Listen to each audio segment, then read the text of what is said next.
गोस्वामी के मंगलाचरण का जो पहला श्लोक है, उसके खिलाफ एक विद्वान बोला। वृंदावन रहते थे, वही लिखा था। और जीव गोस्वामी के साथ यमुना नहाने गया विद्वान, और उसने कहा कि ये जो आपके क्या क्या है जो लिख रहे हैं किताब, उनको आता ऐसा नहीं, और ये गलत लिखा है। और भिड़ गए जीव गोस्वामी उसके शास्त्रार्थ, वेदों के कोटेशन दे करके, और खूब वाद विवाद हुआ और उसको परास्त कर दिया। वो काशी का फल गया और तो वृंदावन छोड़ के भाग गया शर्म के मारे। तो आके बताया रूप गोस्वामी से कि हमने उसको ऐसे ऐसे पॉइंट दे करके और शास्त्रार्थ में हरा दिया। रूप गोस्वामी ने कहा निकल जाओ वृंदावन से, वृंदावन में रहने लायक नहीं है।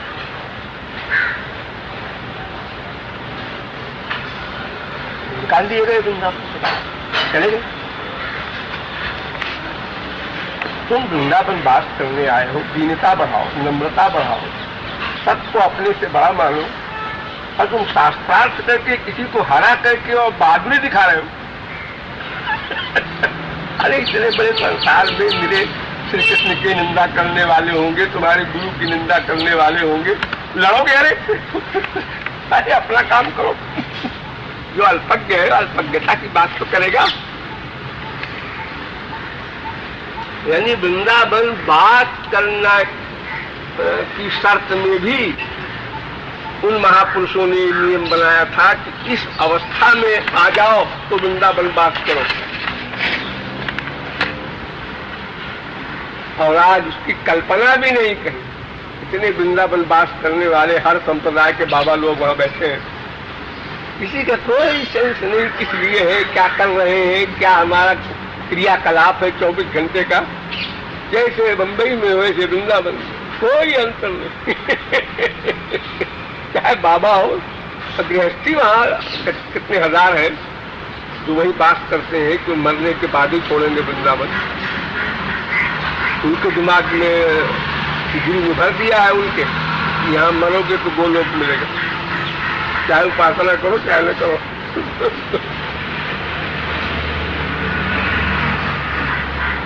थियरी की नॉलेज सही नहीं होगी तो प्रैक्टिस नहीं हो सकती। कोई भी सब्जेक्ट हो, चाहे मटेरियल हो चाहे स्पिरिचुअल हो, थियरी गलत है, वही शुरुआत गलत हो गई।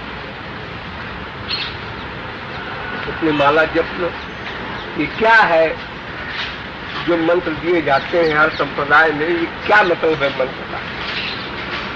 भगवान का नाम जब छोटा बड़ा मानना नामा अपराध है,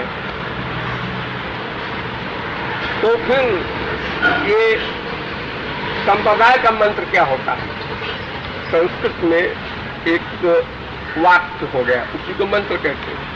जैसे श्री कृष्ण शरणम मम, नमो भगवते वासुदेवाय, ऐसे मंत्र बने हैं तमाम। उनका मतलब ये, मैं भगवान आपकी शरण में हूँ, हे श्री कृष्ण आपको नमस्कार है, यही सब है मंत्र में।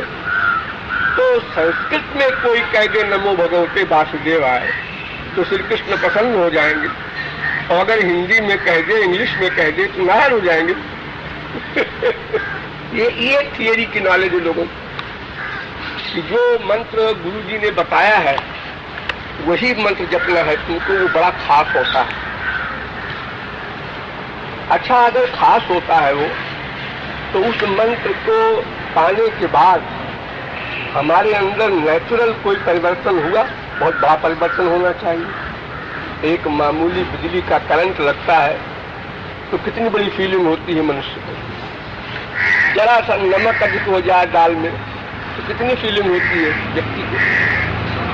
दूध में चीनी न पड़े तो कितनी फीलिंग होती है आदमी को। और अनलिमिटेड हैप्पीनेस, जहाँ अनंत आनंद है, उसकी फीलिंग ही नहीं हुई। आपको मंत्र दे दिया गुरु जी ने, क्या मंत्र दे दिया? वो जोकर है गुरु, तो तुमको बेवकूफ बना रहा है। क्योंकि भगवान नाम तो गधे भी जानते हैं। हमारे देश में तो मरने के बाद नारा लगता है उसी का, भगवान नाम का, राम नाम सत्य है, गोपाल नाम सत्य है। तुम क्या नई बात बता रहे हो? और फिर बुक्स में लिखा पड़ा भरा पड़ा मंत्रों के भरमार है। गुरु के मंत्र देने का मतलब तो ये है कि कोई पावर दो हमको साथ में, उस मंत्र के साथ। अरे भाई चेकबुक है, उसमें लिखना है 100 रुपया दान दिया, 1 लाख दिया, 1 करोड़ दिया, लिखना तो सबको आता है, लेकिन तुम्हारा बैंक बैलेंस भी तो होना चाहिए। खाली चेक काट दो, कह दो जा बेटा तुमको 1 करोड़ दिया, और वो चेक क्या करेगा 1 करोड़ का लिखा हुआ। तो गुरु दीक्षा देने के पहले शिक्षा देता है, और शिक्षा के द्वारा जब शिष्य साधना करते करते करते अंतःकरण शुद्धि कर लेता है, तब गुरु दीक्षा देता है। और दीक्षा माने काम खत्म, अब उसके बाद कुछ नहीं करना चाहिए, बात खत्म हो गई। जैसे पावर हाउस के कनेक्शन दे दिया आपके घर के मेन मीटर में, वो तार जोड़ा, बस सारे घर में लाइट, पंखा, एसी सब चलने लगे। फिर उसके बाद कुछ नहीं करना, ये फिटिंग करना है पहले आपको अपने घर में, ठीक ठीक, तब पावर हाउस काम करेगा। तो अंतःकरण की शुद्धि जो है यही आधार है, पात्र है, फिटिंग है, इसी में समय लगता है। 1 दिन लगे, 1 साल लगे, 1 जन्म लगे, 10 जन्म लगे, 1000 जन्म लगे, तो आपकी स्पीड पर निर्भर है। जितना आप तेज चलेंगे जल्दी पहुंचेंगे। अब आप 1 घंटे साधना करें और 4 घंटे मक्कारी करें, संसार का चिंतन करें, तो कितना स्थान होगा।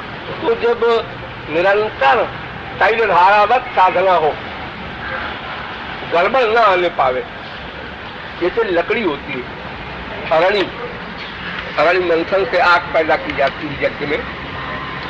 अरणी की लकड़ी में ज्यादा अग्नि होती है, तो उसको रगड़ते हैं, रगड़ते रगड़ते रगड़ते रगड़ते 1 घंटे 2 घंटे में वो आग पकड़ लेती, लकड़ी जल जाती। तो अगर लकड़ी को हम 50 बार रगड़े और अलग कर दिया, फिर 50 बार रगड़े फिर अलग कर दिया, तो अलग करने पर वो टेम्परेचर डाउन हो गया जो रगड़ने से आया था। अब बाहर की हवा लग गई, वो नॉर्मल हो गया, फिर आप में रगड़ा, 98 गया, 99 गया, 100 गया, फिर आपने छोड़ दिया उसको। तो उसी प्रकार अगर कोई अपने मन को श्री कृष्ण में लगाता है 1 घंटा, 2 घंटा, 4 घंटा, और फिर बाकी संसार में लगाया, तो वो जो संसार का एटमॉस्फियर है उसका प्रभाव पड़ा, तो अंतःकरण गंदा हो गया। थोड़ा आपने धोया, फिर गंदगी लाई, फिर धोया, फिर गंदगी लाई, ये गड़बड़ है। इसलिए ध्रुवानुस्मृति कहा गया वेद में, निरंतर स्मरण करना होगा। गीता में 50 जगह, 1-2 जगह नहीं, इसी बात को जोड़ दिया है, सततम कीर्तयन्तो माम, सतत जो माम स्मरति नित्यशः, निरंतर मेरा स्मरण, एवं सतत युक्ता जे तेषाम नित्याभियुक्ता नाम, हर जगह नित्य, सतत, निरंतर।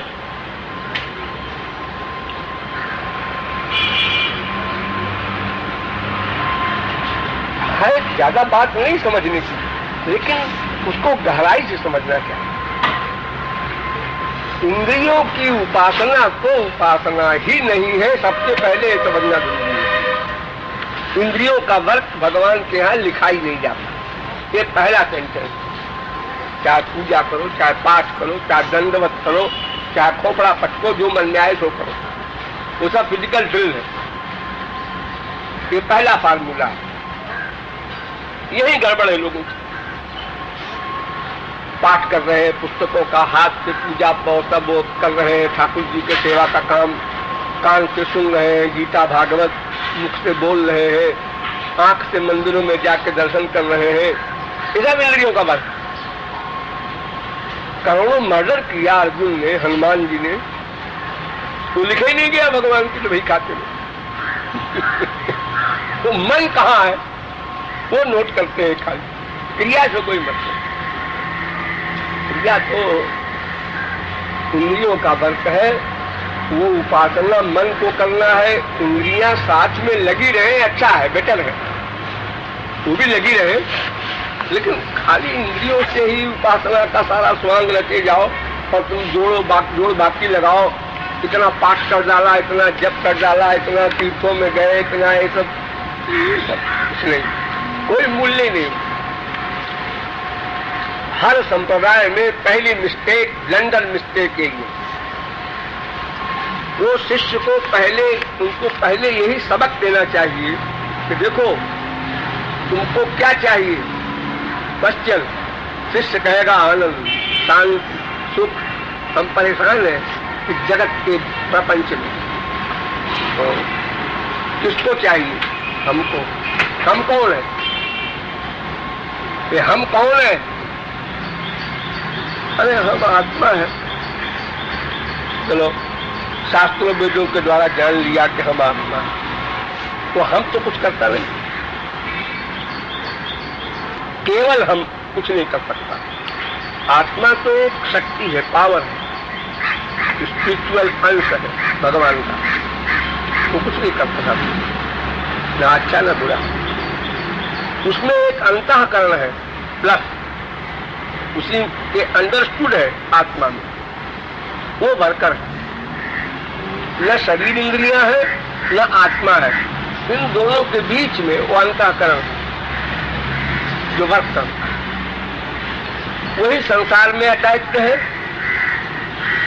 और उसी को भगवान में अटैच करना है। ये मेन चीज है। ये पहला सबक है ABCD भगवत विषय का, यही नहीं पता लोगों को। जबरदस्ती हम समझा करके और लावे सही रास्ते पर कि साधक आदमी है तो उसके पक्ष में है और आसान हो जाएगा। कोई श्रद्धालु हो, जिज्ञासु हो, उसकी बात अलग है। जो जिद्दी है, दुराग्रही कहते हैं, उसको कौन समझा सकता? जो गुरु मिलई विरन की सम ब्रह्मादरी का जगत गुरु दिया, मैं चोरी नहीं बोध करा सकता हूं। लेकिन ये है कि महापुरुषों को क्योंकि कोई अशांति हो नहीं सकती, चाहे वो माने चाहे गाली दे, इसलिए वो धंधा अपना करते हैं। लेकिन साधारण व्यक्ति कोई जरूरत नहीं पड़ जाती, अपने कल्याण पर ध्यान।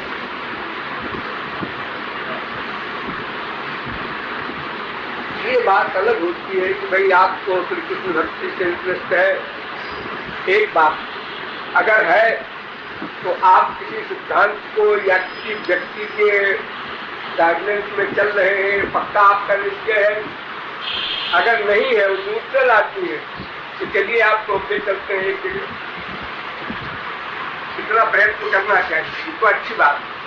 लेकिन जब जान लिया कि वो जिद्दी है, उसका अपना एक निश्चय बना हुआ है, तो फिर वो समझने का विषय है ही नहीं। तो संस्कार नहीं है, वो भूख नहीं है असली वस्तु की। अरे हमारे यहाँ तो 99% बाबा बनते हैं प्रतिष्ठा के लिए, संपत्ति के लिए, आयु आराम के लिए, वो उनका कैसे नष्ट हो जाएगा?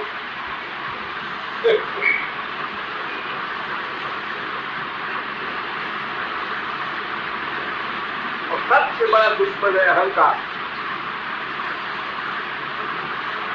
सबसे बड़ा दुश्मन। इंडिया का कोई बाबा नहीं जिसके पास हमारी बुक न हो, प्रेम रस सिद्धांत। लेकिन अगर उनसे कहो जाओ महाराज जी से समझ लो इसको, हाँ, तब भी अपने मत के मताधीश यह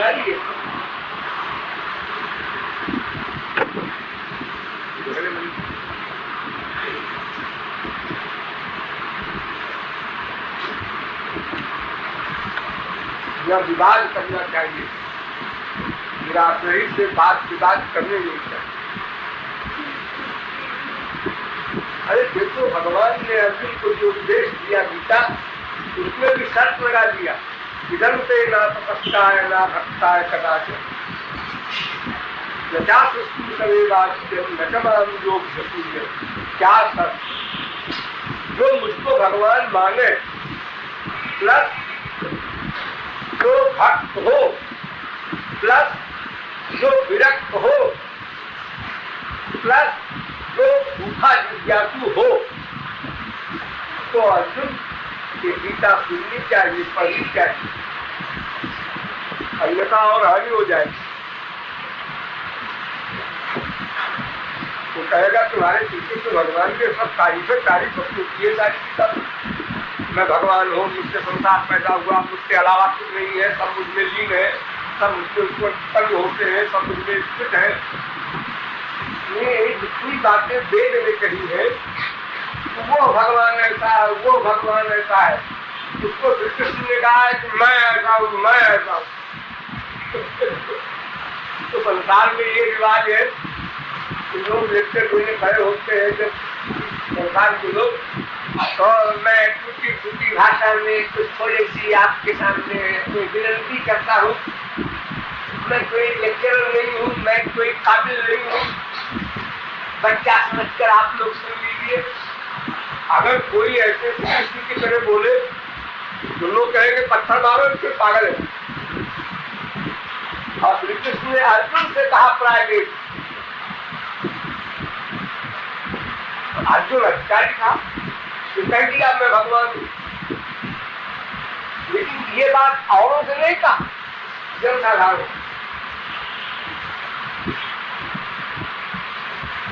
तो सब जगह आधिकारिक की अपेक्षा वेद देने के रामायण, देखो रामायण एक हिंदी की पुस्तक, उसमें भी सब कही न कामी क्रोधी लोभी, कामी क्रोधी लोभी को रामायण न सुनो। ये श्रद्धा संबल रहित नहीं संतन को साथ, जिनका मानस अगम अत नहीं प्रिय रघुनाथ।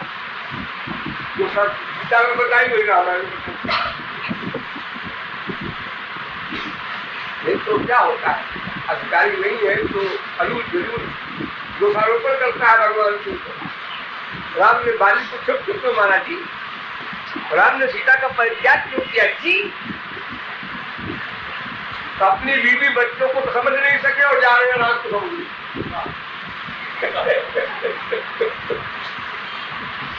लेकिन उनको कोई समझा नहीं सकता।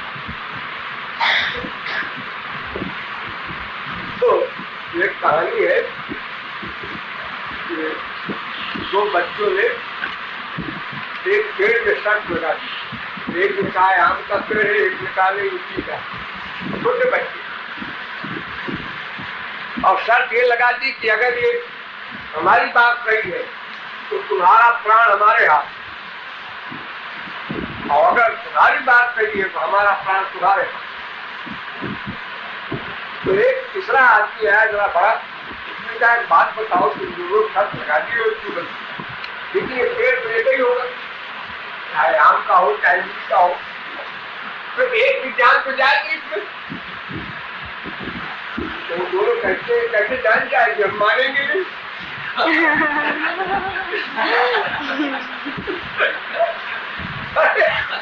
भाई अगर मान ले कि हाँ इमली है, हाँ आम है, हम अपने पक्ष को डटे रहेंगे, नहीं बिल्कुल नहीं आम है, नहीं बिल्कुल नहीं आम है, वो कह रहा है वो बेवकूफ है, मैं कहता हूँ आम है।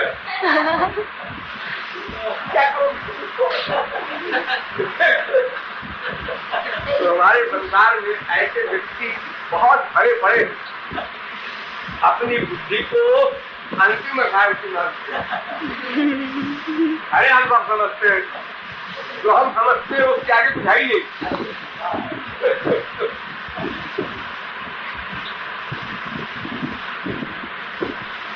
अरे इस कैटेगरी में तुम सब लोग हमें समझो कि हम लोग हैं, हम लोग नहीं। सब समय समय पर ये गलती कर जाती है। जब जब भगवान के अवतार हुए, संत महात्मा मिले, आप लोग यही गलती किए हैं, बेटा जो जन साधारण तो करते हैं।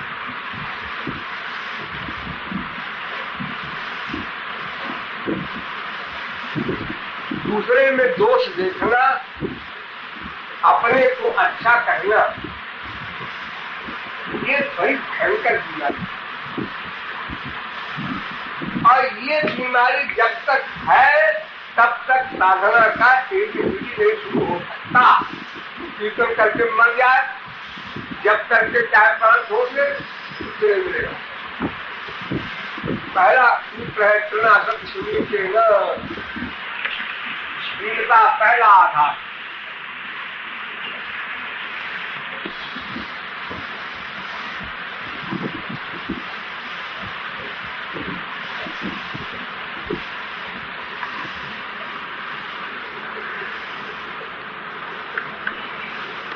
बीमारी ये है, धुन को ले लो, अवगुण की ओर देखो मत। तुम्हारे हृदय में अच्छी अच्छी चीज आवे, जैसे खाना खाते हो कंकड़ आ गया, फिर खाने में फिर कंकड़ आया। कोई चीज कहीं भी किसी भी व्यक्ति में कोई दोष है, हमें उसको नहीं देखना। गुण है उसको देखना। जहां दोष दिखाई पड़ा उसको पहले पकड़, और जो गुण है उसको उड़ा। ये सबसे बड़ा भयंकर वो हमेशा, जैसे हंस संत हंस गुण जहां ही पाए। अरे भाई, ये सोचो कि वो साधक और जगह गया, परिश्रम किया, अपने टाइम दिया, शरीर का कष्ट सहा, तो वो उसका उपकार क्यों नहीं मानते? कल्पना करो उसकी बुद्धि में कोई बात ऐसी आ गई जब इसके आगे हम पैसा नहीं खर्च करेंगे, भले ही होगा 5 में पैसा, हम नहीं खर्च करते, तो जितना किया उसका एहसान करो। सबसे बड़ा गुण यही है कि दोष में भी गुण देखना। जो हम सेवा करते हैं इसके 2 सेक्शन है। एक तो साधना भक्ति का, दूसरा भाव भक्ति आएगी इसके बाद में। इसमें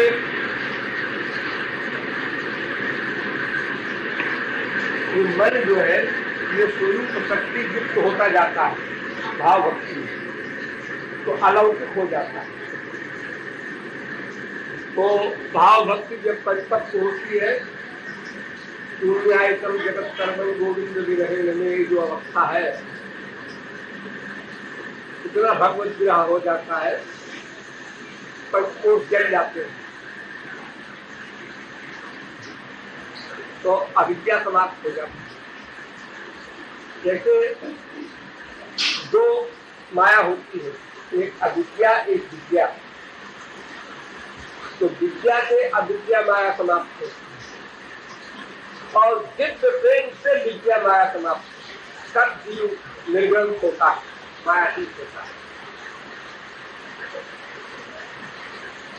तो पंच महाभूत के देह से सेवा करना पहला क्लास, फिर भाव देह से सेवा करना मानसिक रूप से दूसरा, फिर शरीर छोड़ने के बाद 2 रूप में नित्य सेवा मिलने की वो है, इसके लिए वो एम है हमारा। और विग्रह सेवा तो साधना है, साधारण, बहुत साधारण निम्न क्लास की है। इसके आगे केवल मन से होता है, हाथ पैर में चंदन लगाते हैं, नहलाते हैं, एक तो साधारण प्रवेश का है, पहली करता है। उसके बाद हम अष्टयामी सेवा करते हैं, मन से केवल चिंतन द्वारा।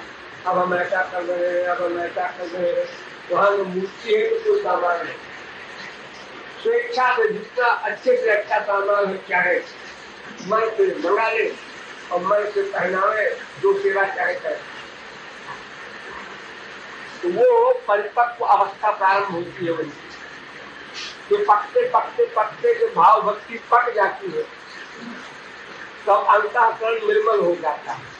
तो जब बिल्कुल निर्मल हो जाएगा अंतःकरण, संसार का अटैचमेंट जीरो, शरीर का अटैचमेंट जीरो, तब वो गुरु कृपा से दिव्य प्रेम मिलेगा। तो उसी दिव्य प्रेम के अधीन भगवान होते हैं। अभी तो लाखों आंसू बहाना पड़ेगा दिव्य प्रेम पाने के लिए, माइल धुलेगा उनका कर्म।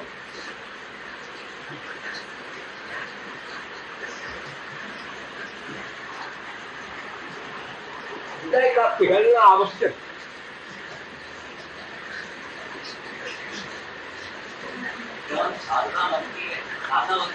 भावना करके ही मूर्ति की पूजा या भक्ति या उपासना की जाती है, करनी चाहिए। अगर मूर्ति में पत्थर की भावना है तो वो कृष्ण का उपासक नहीं है, पत्थर का उपासक है। कोई भावना बनानी पड़ेगी, साक्षात कृष्ण में बिगड़ जाएगा, फिर बनाएगा, फिर बिगड़ जाएगी, फिर बनाएगा, ये अभ्यास करना है।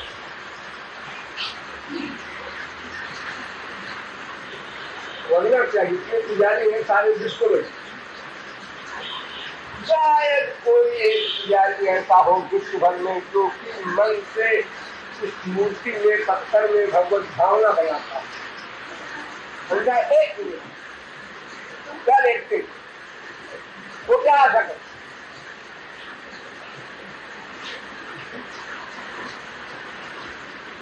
आमतौर पर सर्वेंट कर दो, फिर अपने गृहस्थी का पालन करते हैं, रोजी रोटी से चलती, कुछ प्रतिष्ठा संसार में आ सकती। तो जिसका लक्ष्य उपासना हो, अपनी मूर्ति अलग रख करके ही और भावना बनावे, वो कुछ बना सकता है। और मंदिरों में मूर्ति होती है, उसमें कोई भावना नहीं बना सकता, बढ़ा लेते हैं, पुजारी नहीं बना सकता। तो एक्टिंग करना है, अब ऐसे ऐसे करना है, वैसे ऐसे करना है, वैसे ऐसे करना है, फिजिकल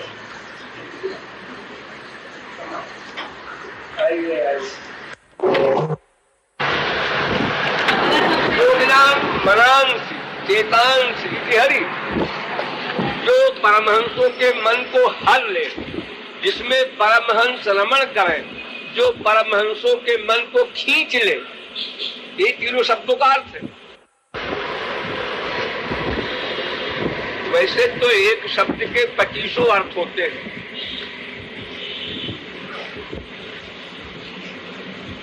लेकिन भगवान के जितने नाम हैं वो सब एक है, जिसको जो अच्छा लगे बोले, उसमें भेद बुद्धि नहीं होनी चाहिए, वो नामा पर आ गई। ये भेद बुद्धि आई तभी तो मंत्र के नीचे के लाइन को ऊपर कर दिया, ऊपर को नीचे कर दिया। ऐसा क्यों? ये बुद्धि में आया कि हमारे श्री कृष्ण बड़े हैं, उनको ऊपर रखो। ये दिमाग में आया होगा जिसके उसने किया है परिवर्तन। लेकिन वेद मंत्र में परिवर्तन नहीं हो सकता, वो तो अनाद जन्मत है उपनिषद, उसको कौन बदल सकता है? और क्यों बदलो? बदलने का सेंस बताओ, तो बदलो।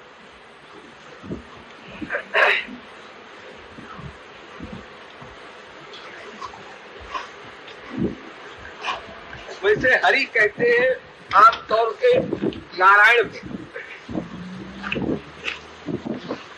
तो अगर ये कोई कहे कि हरे कृष्ण ऊपर हो गया तो हमारे श्री कृष्ण ऊपर हो गए, तो श्री कृष्ण के पहले तो हरि आ गए, नारायण ऊपर हो गए।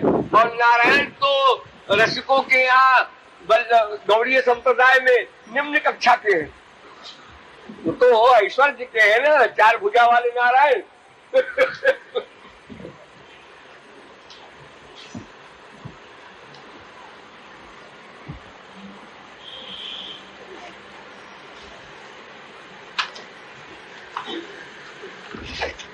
पता है बाद में यही सब गड़बड़ होती है। अयोध्या में 30 साल पुरानी बात है। वहाँ एक संप्रदाय है जो सीताराम दोनों की उपासना करती है और एक संप्रदाय में केवल राम उपासना होती है। उसी में लड़ गए।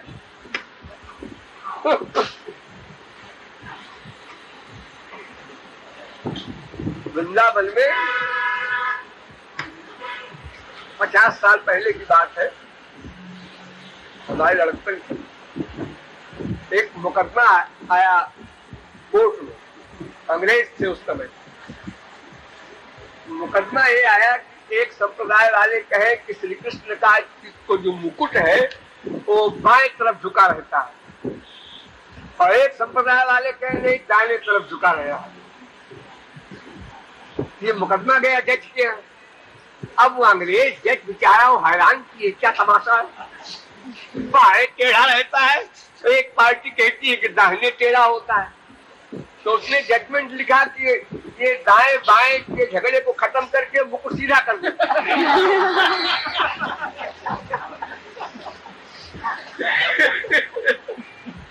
सीधा मुकुट पहनाया करो अपने गॉड को। जब झगड़ा है एक पार्टी कहती है बाएं ही रहता है, एक कहती है दाहिने ही रहता है। ये हाल है लोग। अब वो बहुत से कोटेशन ऐसे हैं जिसमें दाहिने मुकुट है और बहुत से प्रमाण ऐसे हैं जिसमें बाएं मुकुट है। इसमें एक तो एक कोई व्यक्ति अपनी गर्दन किसी तरफ झुका ले, इसमें क्या प्रतिबंध है? भगवान को छोड़ दो, इंसान ही है। वो कभी इस कमर पे हाथ रख के खड़ा हो जाए, कभी इस पर रख के। क्यों साहब आप दाहिने पर रखे थे कल हाथ, आज बाएं कमर पे क्यों रख लिया? ये तो कोई पॉइंट नहीं। और फैक्ट ये है कि जब किशोरी जी के साथ खड़े होते हैं ठाकुर जी तो मुकुट को बाएं कर देते और जब बलराम के साथ खड़े होते हैं तो मुकुट को दाएं कर देते। रहस्य ये है, लेकिन उसको तो कोई जानता नहीं। एक पार्टी कहती बाएं ही रहता है, दूसरी पार्टी कहती दाहिने ही झुका रहता है। लड़ गए।